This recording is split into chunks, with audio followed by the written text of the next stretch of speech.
بسم اللہ الرحمن الرحیم رب اشرح لی صدری ویسر لی امری واحلل عقدۃ من لسانی یفقہوا قولی۔ ایسے خواب کو عزت اور تعریف سے دیکھو جو تمہیں اڑنے پر اکسائے۔ اگر ذہن آپ کا خادم ہے تو آپ کی زندگی پرسکون ہے۔ زندگی ایک الگ چیز ہے، جینا ایک الگ بات ہے۔ بڑے بڑے متکبروں اور سرکشوں کو بھی خدا کے سامنے جھکے بغیر کوئی چارہ نہیں۔ کوئی بھی کام کرنے کے لیے رضامند ہونا کافی نہیں، اسے کر گزرنا ہوگا۔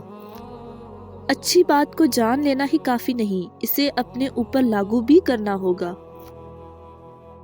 آپ کا ذہن باغ کی طرح ہے اور آپ کی سوچیں بیج ہیں۔ آپ اس میں پھول بھی لگا سکتے ہیں اور جڑی بوٹیاں بھی۔ ان کے ہونے سے بخت ہوتے ہیں، پاپ گھر کے درخت ہوتے ہیں۔